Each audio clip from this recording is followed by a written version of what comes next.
jërëjëf monsieur le ministre secrétaire général du gouvernement.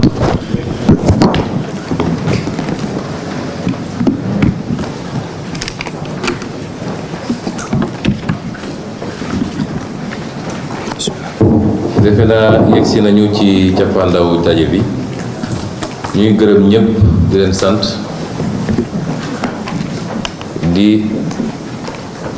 fàttali ni daaw ci waxtu wi wala lu ko jege daje bu mel ni amoon na ci kilifteefu yeneen kilifa te lu bari ci li nga xam ne moom nga faram-fàcc léegi ci ay ndogal méngoo na ak ay ndogal yu ñu jëloon daaw ci waxtu wi mu mel ni donc du sur place bu ñu def ndax am na yu bees yuñ ci yokk waaye dafa mel ni boo jëloon conseil interministériel bu daaw ak bu daaw jéeg bu daawaati jéeg ak bu ren mbir mi ni mu tëree woon rek la tëree ba léegi kon loolu wane na ni problème bi nga xam ne moo ñu tax a daje ba tey jii gouvernement Sénégal songu ko woon ni mu ko war a songe ñun nag suñu mébét mooy ñu song ko te régler ko définitivement loolu nag dafa aajo ñu xoolaat suñu taxawaay ñun ñëpp. Nun ñëwuñu fi en tant que premier ministre pour wax ci technique conseil interministériel yi sax am nañu yéene fii ak at wala ñaari at mu demee neneen nu dul nii ndax bëri lu ñu fi wax loo xam ne ay techniciens ñoo waroon daje liggéey ko tënk ko def ko ci ay documents mu yegsi ci table décideur bi pour moom mun a jël décision. kon même format conseil interministériel yi li mu firnde mooy liggéey bi niñ koy doxalee ci approche bi jàpp nañ ni du noonu kon ñëwuñu fi en tant que technicien bu dee mbirum wàllu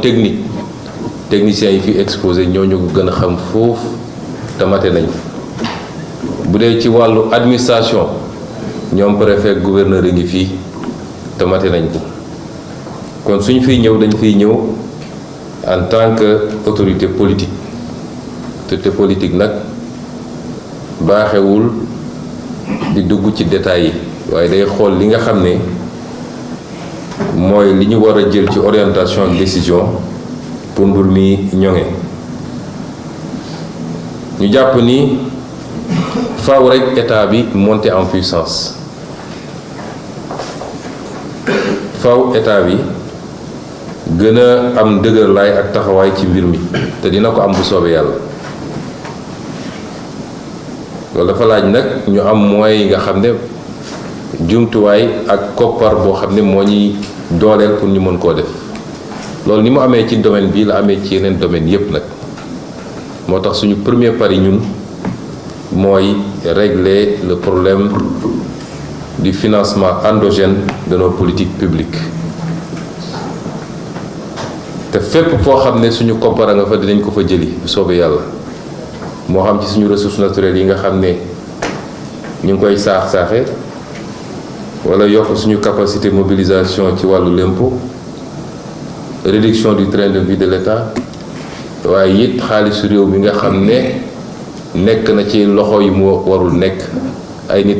randal ko lépp dinañ ko def pour alalu réew mi ñu mën koo dajale orienté ko ci besoins sénégalais yi buñ ko amee it ñu fexe ba fi mu war a dugg mu dugg fa moo tax soo jëlee anam bu mel nii walla mbir mu mel nii am na loo xam ne du suñu coobare walla mënuñu ci lu bari mooy ñëpp xam nañ ni changement climatique am na ñëpp xam nañ ni ay taw yu bari day daanu ci réew yi ci jamono ji ñu toll loolu ñun lañ ci mën bariwut waaye man gëw ma ni loolu mooy vrai problème mu inondation yi ndakaaru gi ñu ne ñun ñi yeroo Casamance gisuñu fi taw bu tax ñuy wax man gisaguma ko fi de problème inondation yi du loolu ñu jàpp ni li ëpp ci problème inondation yi mi ngi jóge ci suñu indiscipline ak suñu càggante commencé ko ci état waaye lenn ci population itam moo tax su ma nee fexe ba bu moyen bu ñëwee nañ ko dugal fi mu war a dugg loolu dina wundit ni liñ ci jot a def ci ay moyens wax nañu ni am na 717 milliards yu ñu def ci lutte wala ci construction ay ouvrage d'assainissement yooyu dinañ ko saytu bokk na ci yi nga xam ne ci fan yi di ñëw dinañ ko auditer ba xam 717 milliards yooyu fan la dugg parce que loolu lu am solo la ñaareel bi mooy ñu fexe ba li ñuy wooye li ma wax léegi tuddee ko indiscipline mooy lu ma neex laay def ci réew mi loolu tam jeex fi ndax ku fekk foo xam ne yoonu ndox la walla fu ndox doon taala nga ñëw tabax fa avec la complicité des services de l'État ndax su dee lotissement bu régulier diggante domaine ak urbanisme ak cadastre ñoo koy dagg su dee lotissement bu irrégulier DSCOS waru koo seetaan bay nit di tabax fu ñu amul kayit amuñu fa titre donc loolu mooy première responsabilité état ak administration mu tegu ci nag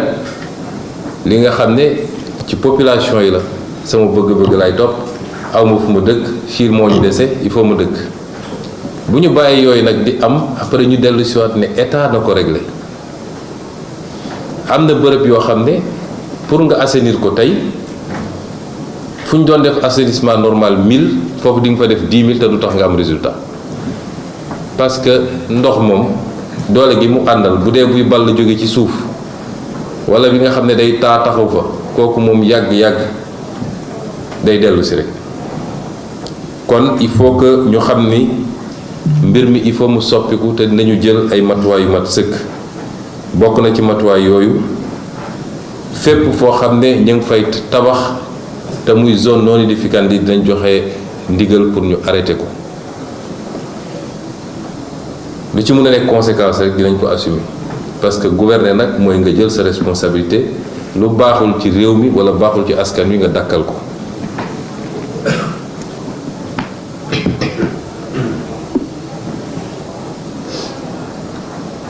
yooyu suñu responsabilité la te nii lañ ko fas yéene doxalee ba bu ñu fi dajewaatee parce que conseil interministériel bi ni mu amee avant hivernage bu soobee yàlla noonu lañ koy defaatee après hivernage pour évaluer parce que évaluation ñaare mooy ñàkk ci suñu liggéey rigueur bi nga xam ne war na cee am moo tax fi may daanelee mooy kenn ku nekk ci kilifa yi fi ne yor ndombal tànk ci askan wi ñu wóolu la jox la ko kenn ku ne maa ngi lay ñaax ci nga doon ab patriote mooy nga bëgg réew mi ndax ñun amuñu lu dul Sénégal bëgg réew mi nag mooy non seulement li nga warloog askan wi nga def ko te doo xaar ñu ne la def ko mais nga def lu raw loolu nga yokk ci parce que lu tax changement mënul ñàkk mooy suñu toogee fii tey ñun di wax dafa fekk am nay Sénégalais yoo xam ne joxe nañ seen bakkan pour changement am ne serait-ce que pour ça mënuñ ñëw fii di yox-yoxe bëgguma di wax mu mel ni da ngay dankaafu waaye damay wax ñaax kilifa yi fi nekk yépp ñu xam ni on sera très regardant sur ce que chacun fait et à chaque moment les responsabilités seront situées et les conséquences en termes de sanctions positives ou négatives en seront tirées parce que bëri na luy am ci réew mi suñu càggante la à commencer par man mii la ca des nag wax nañ ko fii état bi dina essayer de monter en puissance mais ça se fera progressivement en attendant dañuy yaakaar ci mobilisation citoyenne moo tax démarche inclusive bi monsieur le ministre ñu ngi leen ci félicité di félicité it ñi nga xam ne ay volontaire lañu xaaruñu ñu fay leen wala ñu ñaax leen waaye ñoo jël seen responsabilité ni ñii njëriñu réew mi la dama ciy taxaw. Démarche citoyenne boobu moom la ñu gëm ñun defe naa bi may nekk maire ba tey jii ñaari at yi ma nekk maire mairie de Ziguinchor musul génne xaalis pour le curage des caniveaux parce que dañoo dajale xale yi relancer le service civique mobiliser leen entrepreneurs yi nekk ci région bi ku nekk joxe matériel ñu def curage boo xam ne moo gën fuuf lañ daan def di ci fay xaalis bu bëri. kon si les citoyens se mobilisent te état bi accompagner leen su ma nee état bi mooy état central comme les entités décentralisées mën nañu am résultat bu mag a mag a mag ci li jëm ci les travaux préparatoires. ànd ak loolu it son excellence monsieur le président de la république dafa lancé woon une journée qui sera certainement le 1er juin s'il n'y a pas changement boo xam ne symboliquement Sénégalais yëpp la ñuy woo ñu génn kenn ku ne fa nga dëkk à commencer par moom monsieur le président de la république l'ensemble du gouvernement pour lancer les activités citoyennes yu jëm ci non seulement curage ak évacuation mais lépp lu jëm ci setal réew mi loolu am na solo ci action bi nga xam ne mooy action gouvernement bi. En résumé simplement en langue française, je voudrais dire que nous saluons et félicitons monsieur le ministre pour la qualité de l'organisation de ce conseil interministériel et nous attachons beaucoup de prix à la correcte exécution des résolutions qui en sont issues. Ceci est important parce que si aujourd'hui je me suis amusé à relire, et depuis qu'on a commencé, je relis tout le temps les communiqués des conseils interministériels des années passées, et je les compare à ce qui a été établi par nos services, et je me rends compte que c'est quasiment les mêmes résolutions à quelques changements près qui sont édictées. Ceci veut dire simplement que l'État du Sénégal, jusqu'à présent, a appliqué la même méthode et les mêmes pratiques qui n'ont pas produit les résultats attendus, puisqu'on a l'impression de faire du surplace. Et chaque année, avec son lot d'inondations, alors que, dans notre analyse, il n'y a pas une pluviométrie exceptionnelle, à l'exception de quelques zones du pays. Il n'y a pas une pluviométrie vraiment exceptionnelle qui puisse justifier des inondations massives. La vérité, c'est que les négligences étatiques et administratives particulièrement, et l'indiscipline citoyenne quelquefois, sont la cause des situations que nous vivons dans beaucoup de zones du pays. Et c'est pourquoi nous attachons beaucoup de prix à la correcte application de ces mesures pour cette année, puisque nous venons d'arriver. Nous n'avions pas le recul de commencer à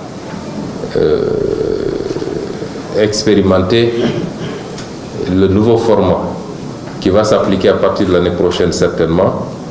Et certainement les conseils interministériels ne se dérouleront plus de la même manière. Mais ce conseil interministériel est important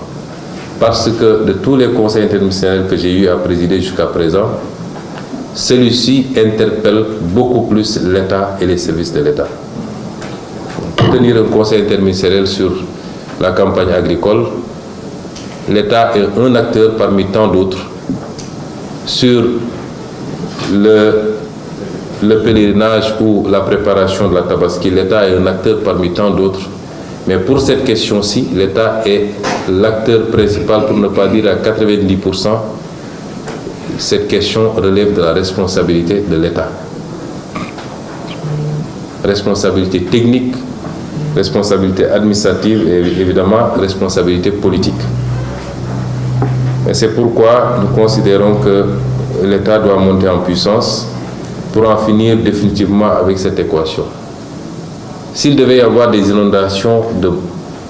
qui inquiètent, ça devait se passer dans le sud du pays et le sud-est du pays. Mais pas à Dakar, certainement. Nous connaissons les causes, je l'ai dit tout à l'heure,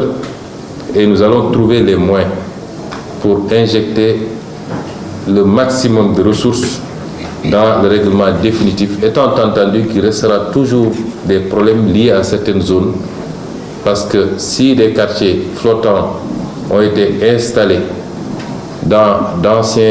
sur d'anciens marais, d'anciens marigots, il sera extrêmement difficile de régler définitivement ces problèmes. Mais l'État fera le maximum.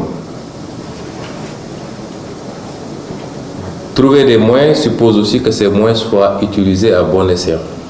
Et c'est pourquoi les moyens qui ont déjà été déployés, depuis quelques années, on nous a parlé d'une enveloppe de 717 milliards affectés à la construction d'ouvrages